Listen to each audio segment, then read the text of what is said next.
Hails and welcome to Rauta. I am Jerry, and this time we go to Canada with some black metal. This is a solo project called Brulvahnatu, which has been here for quite some time, more than 10 years, and released quite a few albums during those years. Now, everybody knows that when having a solo project, it's rather easy versus full bands to operate your band and let things go and slide forward, that is, to push out the music, and nobody's there to stopping you. Unless, of course, you can find a label, in which case a lot of bands go like, okay, fuck it, I'll self-release whatever I have here. Now, Brulvahnatu is not exactly one of those, since it's been released on various labels, this time on Bestial Burst with a double album. And double album might be quite a lot when we're talking about black and death metal in homemade ways. Not saying that this is outright a home-released thing, but let's just say this is more on the lo-fi side than, big-ass studio and what have you. This features some 55 minutes and 50-minute albums, or, CDs.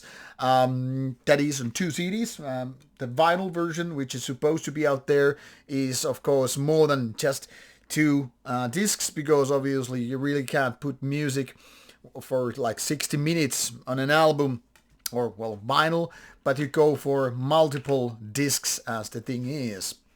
Brulvahnatu started arguably, it seems that anyway, ambient black metal. That is what is used for the early works. Now, I have to say, I have heard only one album prior to this one, so really can't compare the whole demo versus early albums versus late albums thing. I can only talk about some earlier music which I have heard and this one, and do a little bit of comparison. What is curious, like somebody said, is that a band with some weird cat photo or whatever? Yes, it is, very much so. Story doesn't tell what's the story with this one, but let's not go into that direction. As said, this is one-man project, Keep Sareng, here at Lost Metal Archives mentioned, and like I said, a lot of demos. I think this is the right way to do music, whether you have a solo project or a full band. You first demo a lot of stuff and then you progress, if you will, to album phase. And that's the story pretty much with the band. I mean, started in 2007 and then had a multitude of demos before going for full albums in 2009 and onwards. Now, when I said I have heard one previous album, that was actually this Menstrual Execution Ceremony from 2011, which was reissued years later. And I must say, honestly, that wasn't really a good thing. Maybe more on black metal sides to death metal rather than black metal, which is later here mentioned as black death metal. Later on, and this was more or less already heading to that direction.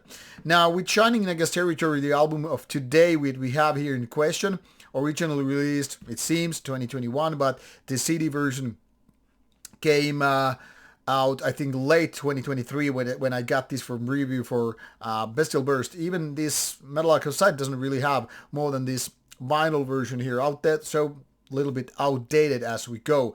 Quite a few songs listed here with Shining Nagas Territory, and that's exactly a very interesting story here, because when I say this is black and death metal, it really is that, but not maybe in a way that a lot of people out there are expecting it to be.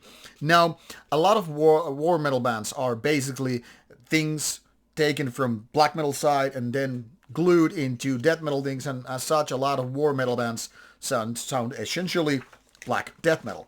However, this is not the case with this band, and that is why I want to mention, because when people do a quick math like Canada, black and death, so it must sound like Blasphemy or Revenge, Conquer or what have you. This is in fact more like Dark Throne having death metal elements, but not the Dark Thronian death metal elements. I'm saying here, a lot of quite primitive, quite crude, raw black metal here happening, which is, in my opinion, the forte on this album, because that's actually when the best parts of the music is out there. Saying this because the simplistic riffs, they are good in their own right. I mean, they're like, okay, very, very basic, stripped down, bare bone, what have you, but they kind of have a point. They got boom, and then you move onwards. They are not going like gimmickry, they're not very artsy-fartsy, they're far from being avant-garde or any kind of modern post-black or third-wave black metal, what have you. So that is to say, this is, in my opinion, the best of this whole 2 CD thing happening here. Simplistic black metal riff with some proper raspy vocals, and I'm okay, sign me up for that. Now when you add a lot of death metal elements into this, sometimes it's more like death metal riffing, sometimes it's more just like very monotone growly vocals. I'm a little bit like, why on earth you need to have it here? I mean, having 55 or so and 50 minutes of an album, it's like almost 2 hours of primitive black death combination. It's not even like black death, really. It's more like black metal and death metal, and then you just kind of blend into one and figure it works. Now, if you know anything about cocktails, and yes, I'm talking about the drinks here, you know that you kind of mix things like, okay, you have a little bit vodka, you have a little bit of juice and whatever, and you just mix it and blends nicely. That's what essentially, black death metal things tend to be. But this is more like you keep them separated, as if some layered cocktails. If you ever had those, you know what I mean. It kind of builds nicely, like layer of this here, layer of that there, and then something on top. Say, if that is a 3-layer drink.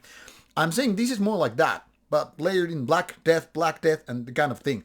That fashion may work for some people, but I always feel like when this is going more to death metal side of things, it's more like, okay, now it gets too much into the demo phase, basement death metal, which is not really cool because, first of all, the production here supports way better the black metal side of things. I mean, this is very much the Dark Thronian thing which I'm talking about.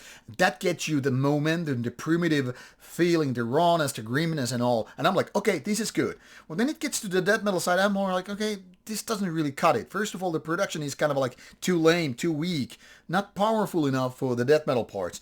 On top of that, you have the rather monotone growly vocal, which is definitely not as good as the raspy vocals. So I'm saying the same guy is doing two different worlds and putting them together.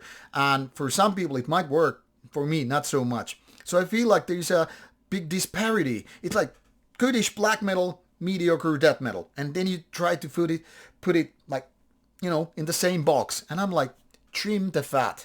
If only this was like focusing on the black metal ones, I would say this is exactly a good album.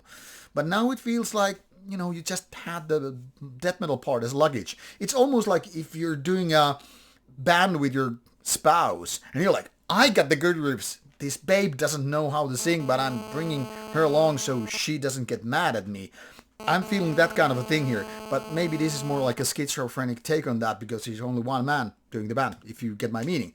Anyway, if you like a rather unusual take on black and death metal, maybe Brulvahnatu is exactly for your type of thing. Maybe that's what's doing the tricks and magic and you're gonna like it. It's interesting release nevertheless, even with the minor flaws here and there. And when I say flaws, I don't mean they are big ones. I'm just saying if only it was pure black metal, it would be better.